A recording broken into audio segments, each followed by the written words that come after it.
We're going to look at the word belief. Uh, Again, we're going to quote out of Black's 10th.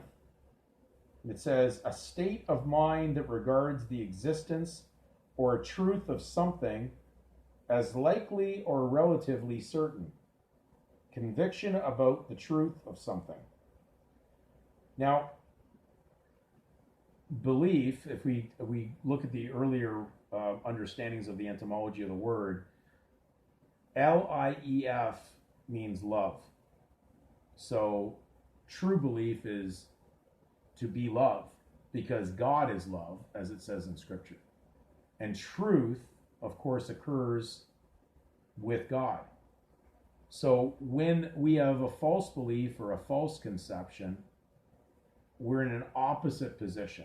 And that's why we've done so much work in trying to explain the difference between truth and fiction, Christianity versus the legal system, man's law, positive law, not to be confused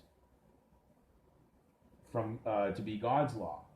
Most secular Christians believe that they're obligated to be a legal participant following man's law.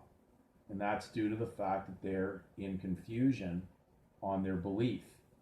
So, would God actually have you subject yourself to false beliefs that these legal nations dictate?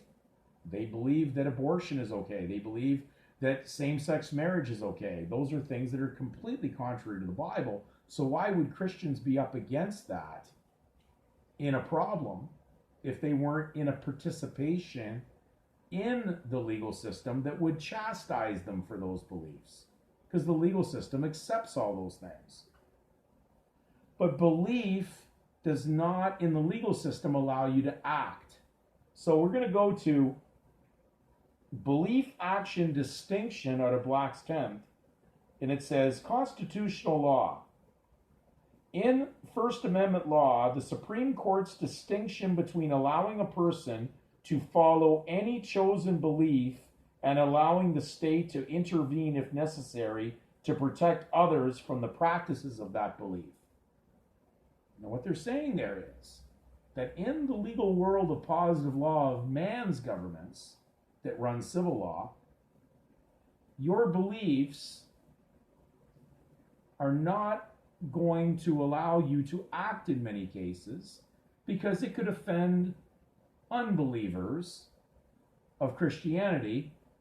Your beliefs could be considered hate crimes, hate speech, because you're speaking something that's contrary. And in fact, laws have been directed and enacted to penalize people who think they can operate in the legal as Christians, which could end up offending people who do not believe in Christianity and believe in immoral practices, to the extent that they would believe they're being inhibited or hindered by these Christian believers.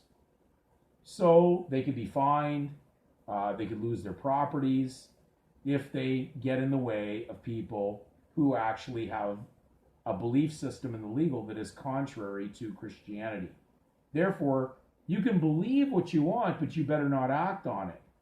And acting on it would be speaking as what I'm doing. The reason why I'm able to say this right now is because I'm not a Canadian.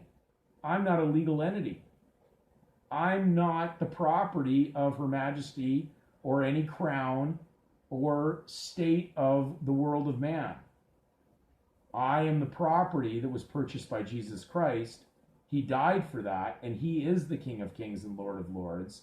So I'm not going to mess around in the sandbox of unbelievers so I can become their tortured property.